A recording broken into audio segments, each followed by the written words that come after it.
ఆంధ్రజ్యోతి. నేను మీ శ్రావణి. సికింద్రాబాద్లోని శ్రీ సంతోషి మాత ఆలయం వద్ద అయితే ఉన్నాను. అమ్మవారి చరిత్ర గురించి తెలుసుకుందామని ఈ ఆలయం వద్దకు అయితే వచ్చేసాము. అమ్మవారు ఇక్కడ స్వయంభూగా వెలిశారు.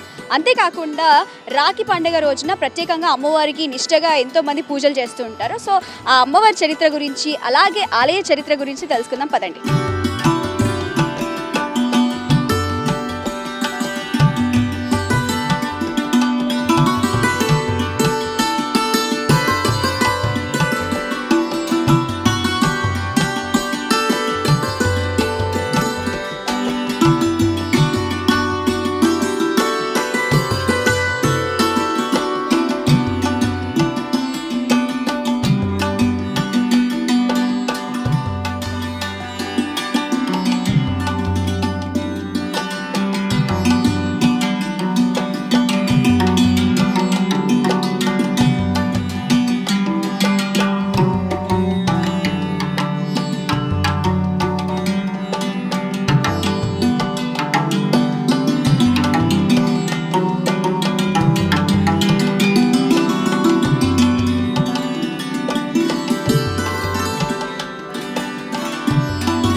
మనతో ప్రెసిడెంట్ భార్గవ్ గారు అయితే ఉన్నారు, ప్రధాన అర్చకులు. వారితో మాట్లాడి ఆలయం గురించి ఆలయ విశేషాల గురించి తెలుసుకుందాం. చెప్పండి స్వామి గారు, అంటే అమ్మవారు ఇక్కడ స్వయంభూగా వెలిసారని విన్నాను. అండ్ ఇంకొకటి ఏంటి అంటే రాఖీ పండుగ రోజున ప్రత్యేకంగా అమ్మవారికి ప్రధానంగా పూజలు చేస్తారు. ఎందుకు ఏంటి? శ్రీమాత్రే నమః. యా బ్రహ్మేంద్ర సురాసురార్చిత పద సమ్మోద సంధాయిని భక్తాభీష్ట వరప్రద సువదనీ విఘ్నేశ సత్పుత్రిక యాదేవర్షి హృదయాధ్యపిటనయ నిత్యప్రసన్నాత్మిక సంతోషీ పరదేవత భగవతి సాపాతు నస్రవధ. ఓం శ్రీ సంతోషీ మాత్రే నమః.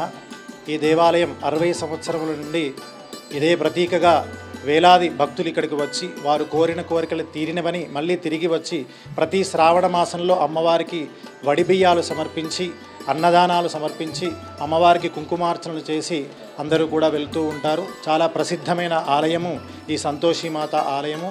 చాలా చిన్న దేవాలయంగా ఉండేది. భక్తులందరూ కూడా వచ్చి ఒక కమిటీ లాగా ఫామ్ అయ్యి ఈ యొక్క దేవాలయాన్ని, చిన్న దేవాలయాన్ని పెద్ద దేవాలయంగా ఈ యొక్క దేవాలయాన్ని అందరూ కూడా అమ్మవారిని ప్రసిద్ధిగా చెందినారు.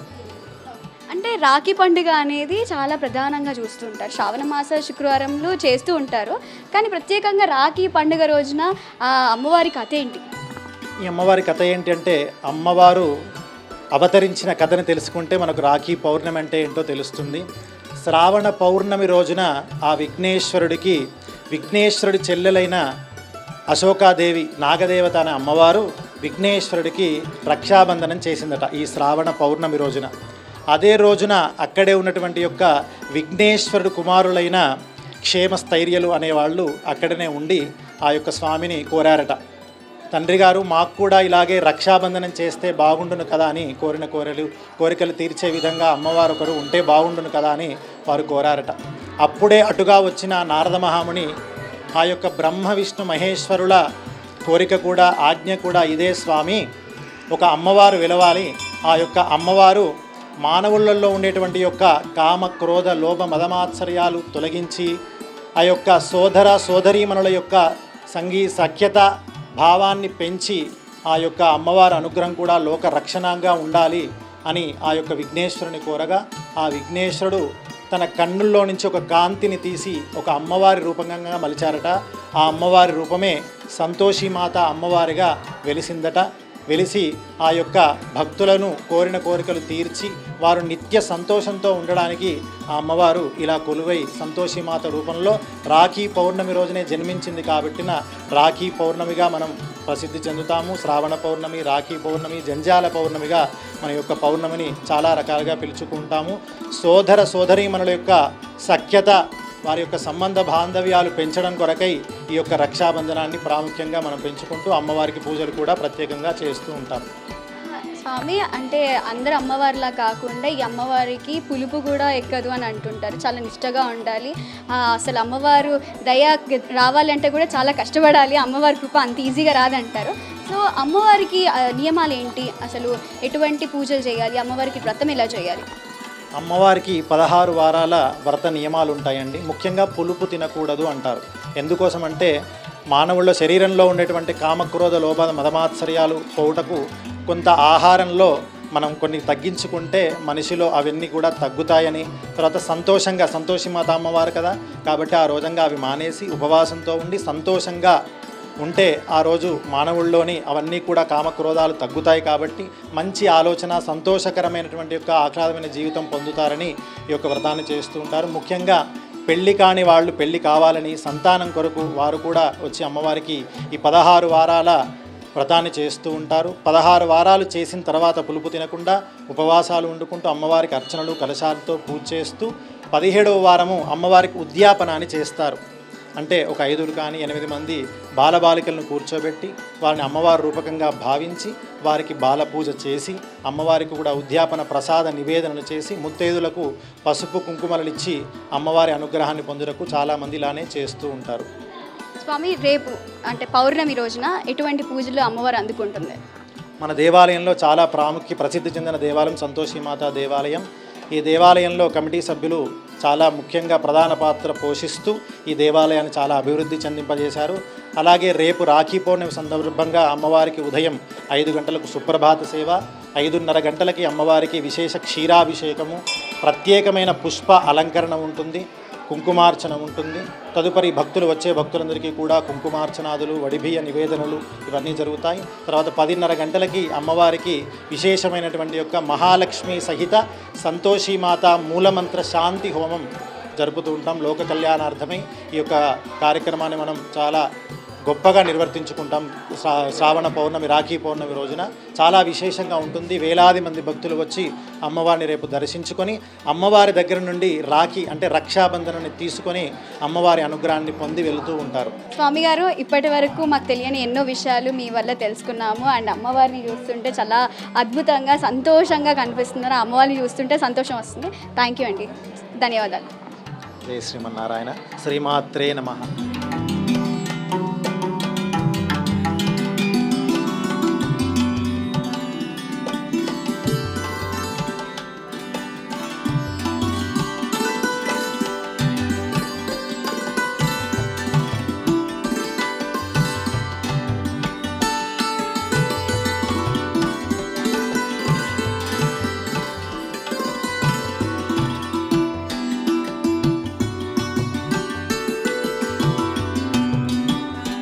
ఎస్, మనతో భక్తులు అయితే ఉన్నారు. అమ్మవారి కోసం వడిబియ్యం అయితే కలుపుతున్నారు. వారితో మాట్లాడదాం. హాయ్ మేడం, ఎక్కడి నుండి వచ్చారు? మేము బిహెచ్ఎల్ నుండి వచ్చామండి, చందానగర్ బిహెచ్ఎల్ నుండి వచ్చాము. అంటే అమ్మవారి కోసం వడిబియ్యం కలుపుతున్నారు కదా, అసలు అమ్మవారికి మీకున్న అనుబంధం ఎటువంటిది? ఎప్పటి నుండి వస్తూ ఉంటారు? ఇప్పుడు కాదండి, మాకు 50 సంవత్సరాలు, 52, 53 సంవత్సరాల నుండి మేము వస్తుంటామండి.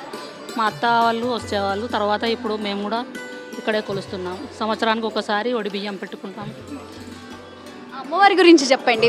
మీకు ఎలా అమ్మవారి కృపని మనం అనుకున్నవి అనుకున్నట్టు జరుగుతుంది అమ్మ.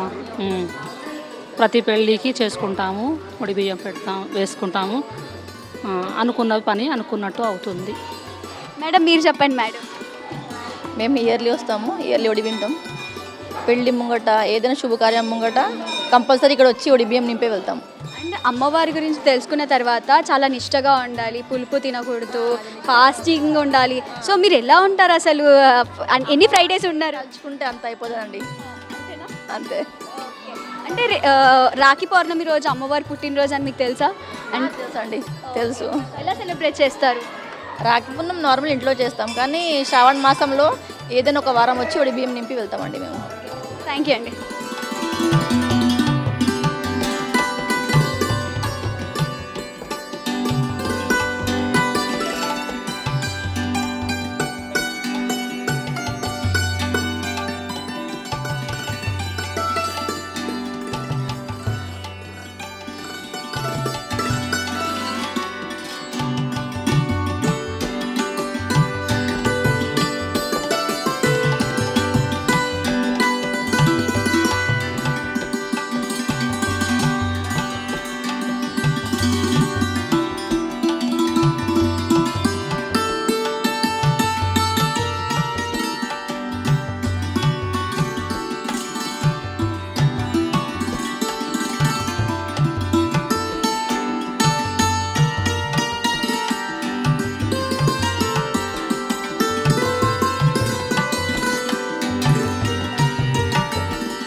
భక్తులతో మాట్లాడి అమ్మవారి గురించి, అమ్మవారి విశిష్టత గురించి తెలుసుకుందాం. అక్క చెప్పండి, మీరు ఎక్కడి నుండి వచ్చారు? మేము కవాడిగూడ నుంచి వచ్చాము. మేము చిన్నప్పటి నుంచి చూసాము ఈ దేవుణ్ణి, అందుకే చూడడానికి వచ్చాము. ఈ రాఖీ పండుగ చాలా బాగా చేస్తారు, అందుకే ఇక వరలక్ష్మి వ్రతం అని కూడా వచ్చాము ఈ సంతోష్ మాత గుడికి. ఇక్కడ పసుపు బొట్టు బియ్యాలన్నీ వస్తున్నాయి, చాలా బాగా చేస్తున్నారు. డెకరేషన్ కూడా చాలా బాగా చేశారు, చూడడానికి వచ్చాము అందరం. అమ్మవారిని నమ్ముకుంటే ఎటువంటిదైనా అవుతుంది అని అంటారు కదా, మీకు లైఫ్లో అటువంటిది ఏమైనా జరిగిందా? అమ్మవారి కృప జరిగింది. మాతో షేర్ చేసుకుంటారా? అంటే చాలా జరిగినాయి. ఇక మా అమ్మవారి దగ్గరికి వస్తే ఏది అనుకుంటే అది అవుతుంది. అందుకే ఇక మా పిల్లలు కూడా బాగుండాలని వచ్చాము, అందరం వచ్చాము. సార్ మీరు చెప్పండి, మీరు ఎక్కడి నుండి వచ్చారు? మొత్తం ఫ్యామిలీ అయితే? ఓకే. ఎన్ని సంవత్సరాల నుండి వస్తున్నారు? నేను చిన్నప్పటి నుంచి వస్తున్నాను గుడి రెగ్యులర్. ఓకే. సో అమ్మవారిని పూజిస్తున్నారు కాబట్టి కొన్ని సంవత్సరాల నుండి అమ్మవారి కృపకి మీరు కోరుకునే అన్నీ అయితేనే ఉంటాయి అమ్మవారి దగ్గర. ఏం కోరుకుంటే అది అయితేనే ఉంటుంది. కోరుకున్నాక బియ్యాలు పోసుడు అలాంటివి కోరుకుంటే అలాంటివి చేస్తాం వచ్చి. ఎస్, మనతో కమిటీ సభ్యులు అయితే ఉన్నారు, వారితో మాట్లాడి ఆలయ విశేషాల గురించి తెలుసుకుందాం. సార్ చెప్పండి, అమ్మవారి పూజా విధానం ఎలా ఉండబోతుంది? ఎవ్రీ శ్రావణ మాసము ప్రత్యేక పూజలు ఉంటాయండి. ఎవ్రీ వీక్ అన్నదాన కార్యక్రమం జరుగుతుంది. అలాగే అమ్మవారి పుట్టినరోజు సందర్భంగా రాఖీ పౌర్ణమి, ఎవ్రీ రాఖీ పౌర్ణమికి హోమము మరి ప్రత్యేక అభిషేకాలు అన్నీ జరుగుతాయి. ఈ పూజలకు ఈ శ్రావణ మాసం శుక్రవారంలో చాలామంది ఇక్కడి నుంచి ఎక్కడన్నా పోయి స్థిరపడ్డ వాళ్ళందరూ కూడా ఈ శ్రావణ మాసంలో ఈ అమ్మవారిని వచ్చి ప్రత్యేకంగా దర్శించుకుంటారు. వాళ్ళ కానుకల్ని మొక్కుల్ని సమర్పించుకుంటారు. ఎందుకంటే 60 ఏళ్ళ పురాణ దేవాలయం ఇది. ఒక 30 ఏళ్ళ నుంచి మా కమిటీగా ఫామ్ అయిపోయి ఇది అంచెలంచెలుగా డెవలప్ చేస్తున్నాము. సో దీనికి చాలా ప్రత్యేకత ఉంది. మాంగళమ్మ గుడి తర్వాత అంత పెద్ద గుడి ఇక్కడ సికింద్రాబాద్లో సంతోష్ మాత అమ్మవారిది ఇదే ప్రసిద్ధి చెందింది. సో లాస్ట్ వారం శ్రావణం శుక్రవారం చివరి వారం రోజు మేము ప్రత్యేక కమిటీ తరపు నుంచి అన్నదాన కార్యక్రమం చేస్తామండి. సుమారు 3000 నుంచి 4000 మంది ఈ అన్నదాన కార్యక్రమంలో పాల్గొంటారు. అలాగే అందరూ ఎమ్మెల్యేలు ఎంపీలు అందరూ కూడా ఈ ఇక్కడ నమ్ముతారు. ఈ అమ్మవారిని నమ్మి ఎస్పెషల్లీ శ్రీనివాస్ యాదవ్ గారు కానీ, అంజన్ కుమార్ యాదవ్ గారు కానీ, లక్ష్మణ్ గారు కానీ వీళ్ళందరూ కూడా ఇక్కడ ఉంటే మనందరూ కంపల్సరీ వచ్చి వాళ్ళు ఇక్కడ పులుపు తినకుండా ఆ రోజు దర్శనం చేసుకుంటారండి. ఇక్కడ ప్రత్యేకత ఏంటంటే మేము ఇక్కడ ఇంత పెద్ద అన్నదానం చేస్తాం కానీ ఎక్కడ కూడా పులుపు కలపకుండా అమ్మవారికి అది పడదు కాబట్టి అది అట్లాగనే మెయింటైన్ చేస్తాము. ఇప్పుడు ఎవ్రీ వీక్ కూడా అన్నదాన కార్యక్రమం చేస్తున్నాం. సో ఇది ఇంకా డెవలప్ చేయాలని మీ మీడియా ద్వారా అందరికీ పబ్లిక్ కూడా రావాలని ఆశిస్తూ సెలవు తీసుకున్నాం. సార్ మీరు చెప్పండి, మీకు అంటే 60 ఏళ్ళ నుండి అమ్మవారిని చూస్తూ పెరుగుతున్నారు కాబట్టి మీకు అమ్మవారికి ఉన్న అనుబంధం ఎటువంటిది? మేము ఇంత చిన్న టెంపుల్ ఉండే ఇది అందరం కలిపి డెవలప్ చేసుకుంటా అందరం ఇంత పెద్దగా చేసాం. ప్రతి శుక్రవారం శ్రావణ శుక్రవారంలో ఈ పూజలు బాగా చేస్తాము. మళ్ళీ నవరాత్రుల్లో కూడా నైట్ డేస్ అన్ని అమ్మవార్లకి ఎట్లా అలంకారం చేస్తారో మా టెంపుల్కి కూడా అలంకారం చేస్తాము. సార్ ఇప్పుడు అమ్మవారిని చూసుకున్నట్లే అమ్మవారి విగ్రహాన్ని ఎంతో కళతో ఉంది. అమ్మవారిని చూస్తుంటేనే సంతోషం వచ్చేటట్టు. సో అమ్మవారి రూపం గురించి, అమ్మవారికి మీకున్న అనుబంధం గురించి చెప్పగలుగుతారా? నేను 60 years నుంచి అమ్మవారికి సర్వీస్ చేస్తున్నా. ఆమె ఎట్లా ఉండే, ఆమె మా ముందు ఫస్ట్ డే తెచ్చినప్పుడు మా ఇంట్లో తీసుకొచ్చి పెట్టుకున్నాను నేను. ఇదైనా అంటే హనుమంతుంది విగ్రహమైనా, సంతోష్ మాత విగ్రహమైనా మా ఇంట్లో ఉండి తర్వాత ఇక్కడ స్థాపించినాక డెవలప్ అయింది, అంతా టోటల్గా డెవలప్ అయింది. అప్పటి నుంచే నాకు చాలా టెంపుల్ అంటే మాకు చాలా నాకు చాలా ఇదిగా ఉంటుంది అమ్మవారు. నాకు కూడా కొంచెం ఏం మొక్కుకుంటే అది అయ్యేటట్టు చెప్తాం. మీ మాటల్లోనే అర్థమైపోయింది, అమ్మవారి టెంపుల్ లాగా కనిపించట్లేదు, ఇది మొత్తం మీ ఇల్లు లాగా భావించి మొత్తం వచ్చిన భక్తులకు కూడా ఎటువంటి ఇబ్బంది కలిగించకుండా అయితే ఏర్పాట్లు చేసుకుంటున్నారు. థ్యాంక్ యూ అండి. ఇక్కడ ఒక మహిమ ఉంది మేడం. ఏదైతే కమిటీ సభ్యులుగా అందరు జాయిన్ అయ్యారో ఇక్కడ చిన్న అంటే ఒక మామూలు స్థాయి నుంచి వచ్చి పై స్థాయికి వెళ్ళిన వాళ్ళు ఉన్నారు. అంటే ఒక్క మెంబర్ కూడా కాదు, అందరు కమిటీ మెంబర్స్ అందరు కూడా అమ్మవారి దయ వల్ల అందరూ డెవలప్ అయ్యారు. సో ఇదొక ప్రత్యేకత. అలాగనే మెంబర్స్ ఎవరైతే ఇక్కడైతే మెంబర్స్ కానీ భక్తులు కానీ ఇక్కడ వచ్చిన వాళ్ళు కూడా అందరూ డెవలప్ అయిన వాళ్ళే. సో మాకైతే ఉదాహరణగా మా మెంబర్సే. ఎవరైతే మెంబర్స్ అందరూ మామూలుగా వచ్చాము అందరూ కూడా వెల్ సెటిల్డ్ అయ్యి అందరు ఇల్లులు కట్టుకొని పిల్లలు పెళ్ళిళ్ళు చేసే స్థాయికి ఎదిగారు. అందరికీ అమ్మవారి దయ వల్ల ఎస్పెషల్లీ ఇక్కడ పనిచేసే వాళ్ళు కూడా ఆ విధంగా డెవలప్ అయ్యారు. సో అదంతా కూడా అమ్మవారి కృపా మహిమలతోనే జరిగిందని మేము ఆశిస్తున్నాం. అలాగే మేము ఇంకా ముందు కూడా ఇవే కార్యక్రమాలు కొనసాగిస్తాం. ఆ అమ్మవారి ప్రియ భక్తురాలు అయితే ఉంది, తనతో మాట్లాడదాము. చాలా చిన్నప్పటి నుండి చూస్తున్నారు, సో అమ్మవారి సర్వీస్లోనే సేవల్లోనే ఉండిపోయారంట. సో తెలుసుకుందాం. అమ్మ, మీ పేరేంటి? మీరు ఎప్పటి నుండి అమ్మవారి సేవలో ఉన్నారు? పేరు పుష్ప అండి. నేను 5 సంవత్సరాల పాప ఉన్నప్పుడు నేను మా అక్కయ్య వస్తుండే. ఇక ఇట్లా వస్తా ఇక్కడ అమ్మవారి వెలిసిన్ ఉండే. అయితే అప్పటి నుండి మేము సేవలో ఉన్నాము. పూజలు చేస్తాము, అభిషేకం చేస్తాము, బియ్యాలు పోస్తాము.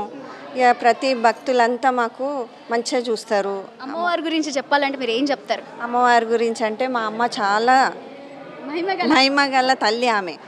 ఆమెను చూస్తే మేము చాలా భయం పడతాము. ఎందుకంటే పులుపు గిట్ల పనికి రాదు కదా. మంచితనంగా వస్తాం, మంచితనంగా వెళ్తాం మేము. ఆ అమ్మ మాకు కోరిన కోరికలు తీరుస్తుంది. ఏ పని అనుకుంటే ఆ పని అవుతుంది మాకు.